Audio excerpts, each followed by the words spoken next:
Ya, salam, selamat pagi anak-anak. Kembali lagi kita berjumpa di pembelajaran daring mata pelajaran agama Kristen ya, nak. Masuk kita ke bab 7, gereja yang memperbaharui diri. Nah, sebelum belajar, kamu terlebih dahulu berdoa sendiri ya, nak. Baik, perhatikan, itu ada cerita atau ilustrasi yang berjudul Kucing di Biara. Setiap malam, kepala biara dan murid-muridnya mengadakan doa malam. Dan setiap kali kucing di biara itu selalu datang mengganggu mereka. Oleh karena itu, kepala biara menyuruh mereka mengikat kucing itu setiap kali mereka mengadakan doa. Setelah waktu berlalu, kepala biara meninggal dunia. Kucing itu terus terikat setiap kali waktu doa tiba. Ketika kucing itu mati, para murid mencari seekor kucing yang lain dan dibawa ke dalam asrama dan diikat untuk memastikan bahwa perintah-perintah kepala biara ditaati pada setiap kali waktu berdoa tiba. Berabad-abad kemudian berlalu dan murid-murid kepala biara menulis tulisan-tulisan ilmiah tentang makna keagamaan dalam mengikat seekor kucing pada saat berdoa. Ya, dan tradisi ya, cerita tentang kucing di biara mengingatkan kita akan suatu kebiasaan yang muncul tanpa disengaja dan kemudian dijadikan suatu kebiasaan habit. Aktivitas yang menjadi kebiasaan diturunkan dari satu generasi ke generasi selanjutnya. Itu disebut tradisi. Kata tradisi berasal dari bahasa Latin yaitu traditio yang artinya sesuatu yang diwariskan atau diturunkan sesuatu kepada pihak penerus atau kebiasaan habit ya. Kebiasaan ini adalah suatu praktik yang sudah diterima sebagai sesuatu yang sudah seharusnya ada. Orang tidak lagi mempertanyakannya karena hal itu dianggap sebagai suatu kebenaran mutlak. Padahal seperti cerita kucing tadi ya, itu jelas agak menyimpang ya.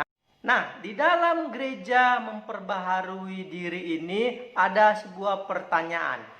Kebiasaan-kebiasaan apakah yang ada di dalam gereja kita? Apa yang ada di gereja kita tidak selamanya demikian. Di masa lampau ada kebiasaan untuk menhabiskan hanya laki-laki untuk menjadi pendeta. Perempuan dilarang menjadi pendeta karena dianggap tidak layak atau tidak cocok. Urusan perempuan hanya di dalam rumah tangga saja, sedangkan urusan di luar rumah tangga dan kehidupan keluarga menjadi urusan laki-laki. Oleh karena itu, hanya laki-laki yang boleh menjadi pendeta.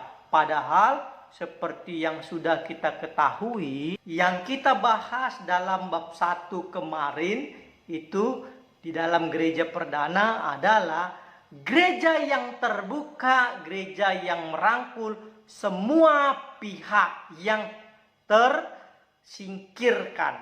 Gereja ternyata adalah sebuah komunitas yang merevolusioner dan mengakui kepemimpinan perempuan di gereja. Itulah makanya dikatakan gereja memperbaharui diri.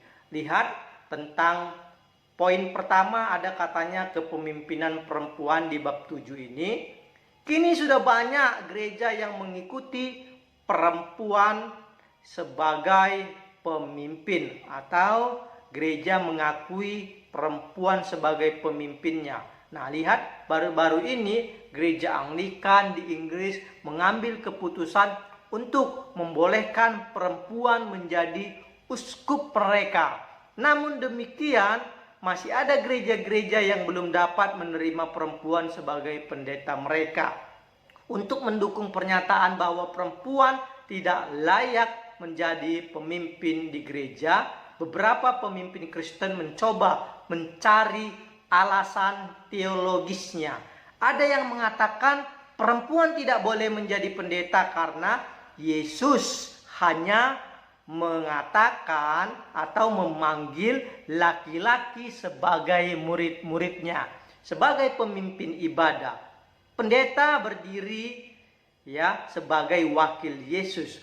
Oleh karena Yesus laki-laki, maka hanya laki-laki sajalah yang paling tepat berdiri sebagai wakil Yesus dalam kebaktian. Ada juga yang mengutip kata-kata Paulus dalam 1 Korintus 14 ayat 34. Sama seperti dalam jemaat atau semua jemaat orang-orang kudus, perempuan-perempuan harus berdiam diri dalam pertemuan-pertemuan jemaat. Sebab mereka tidak diperbolehkan untuk berbicara. Mereka harus menundukkan diri seperti yang dikatakan juga oleh hukum Taurat. Ayat lain lagi yang menyinggung sering menolak perempuan menjadi pendeta seperti 1 Timotius 2 ayat 11 sampai 12. Seharusnya lah perempuan berdiam diri dan menerima ajaran dengan patuh. Aku tidak mengizinkan perempuan mengajar dan juga tidak mengizinkannya memerintah laki-laki. Hendaklah ia berdiam diri. Itu yang pertama. Yang kedua, peribadahan.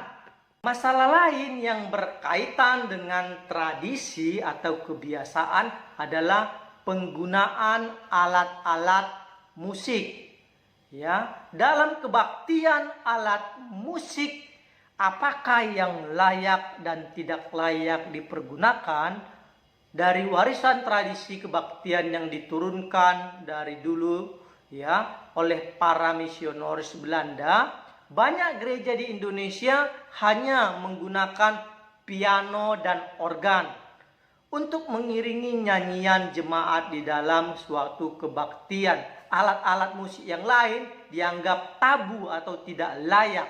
Misalnya, gitar dianggap tidak layak dipergunakan dalam kebaktian.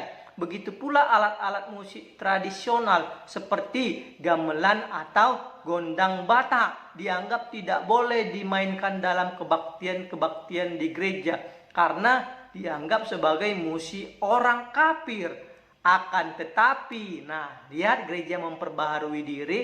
Akan tetapi sekarang zaman now, pandangan itu berubah, tidak lagi.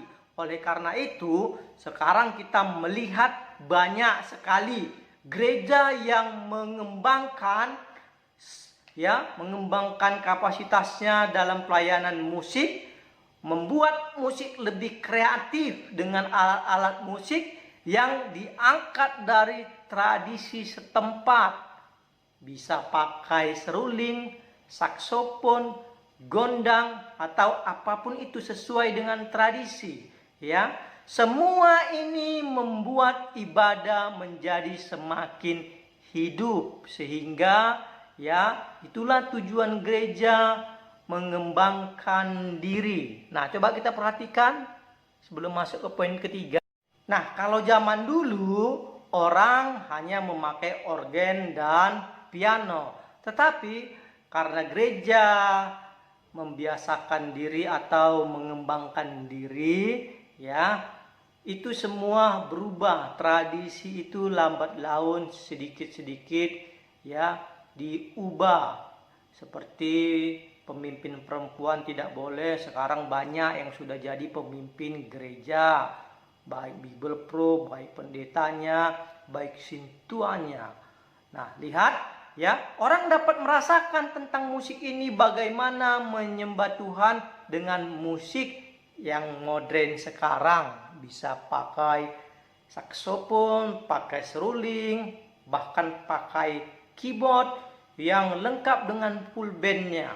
ya, dengan alat-alat musik yang akrab di telinga mereka, selama itu menyenangkan hati Tuhan, gunanya untuk memuji dan memuliakan nama Tuhan. Nah, yang ketiga itu ada katanya pemikiran teologis. Lihat, pemikiran teologis. Perubahan berikutnya yang perlu kita pahami adalah perubahan dalam perkembangan teologinya atau ilmu ketuhanan. Ya, banyak orang yang keliru memahami dan menganggap bahwa teologi datang sebagai wahyu dari Allah kepada manusia.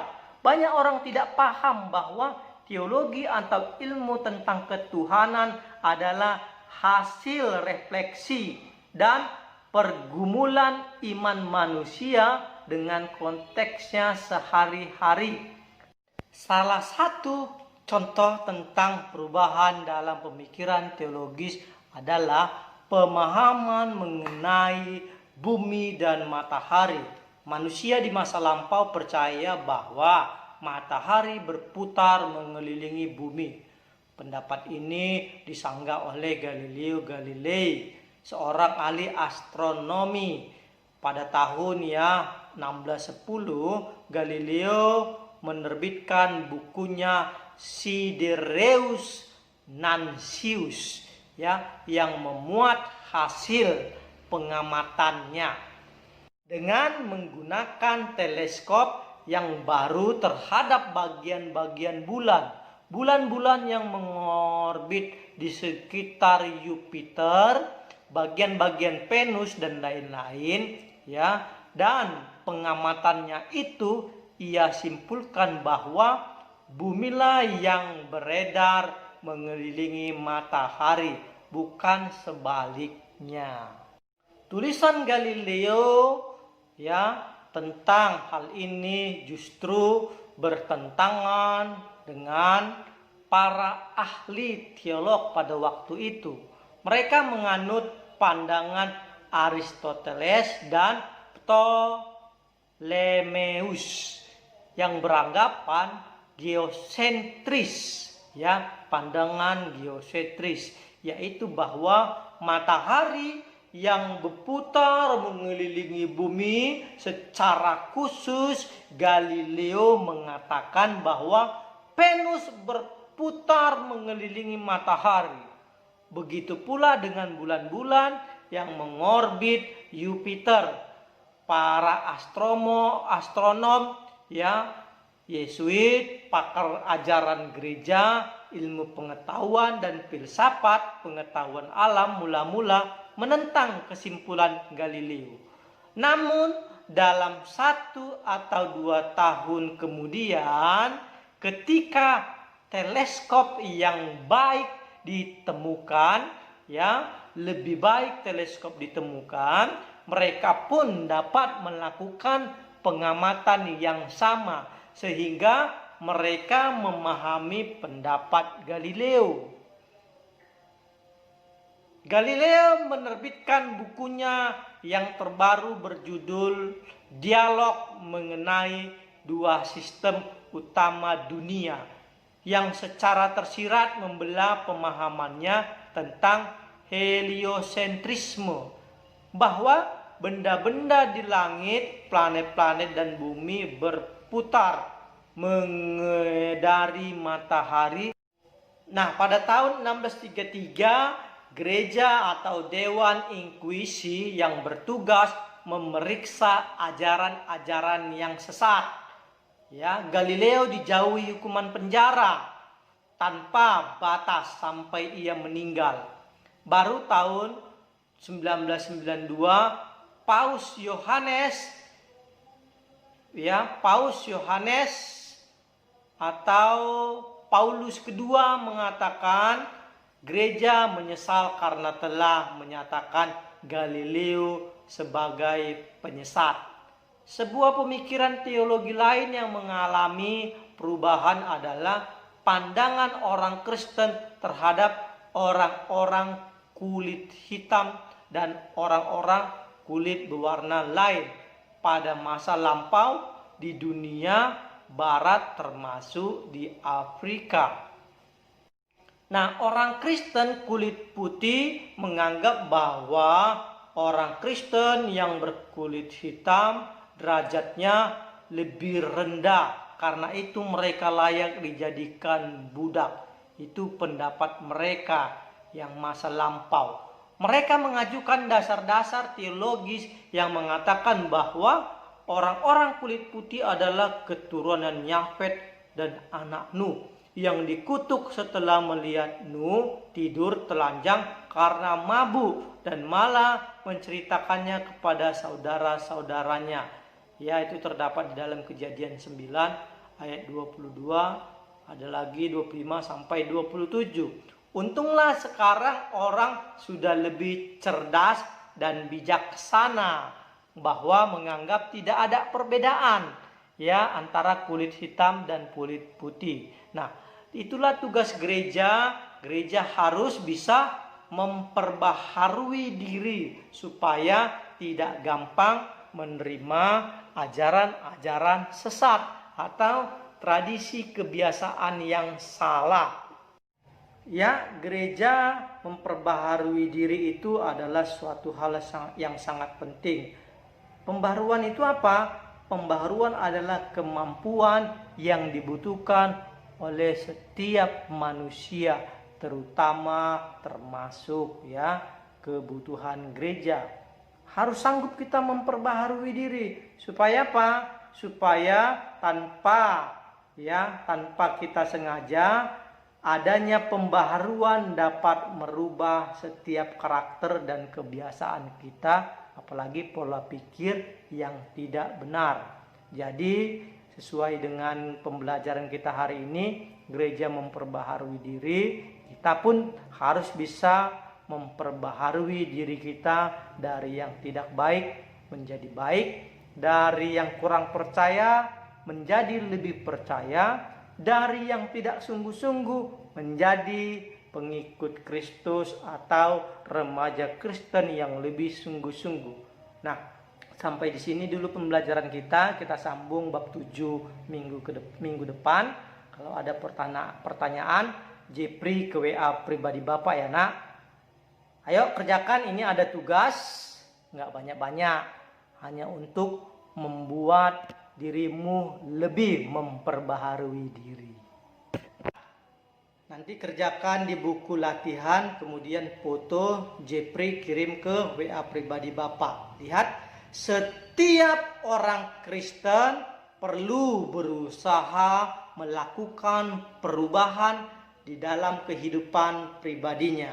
Nah, menurut kamu, perubahan apakah yang perlu terjadi di dalam dirimu sendiri? Perubahan apakah yang perlu terjadi di dalam dirimu sendiri? Selamat mengerjakan, tetap semangat, jaga kesehatan, jangan keluyuran. Tuhan Yesus memberkati. Shalom.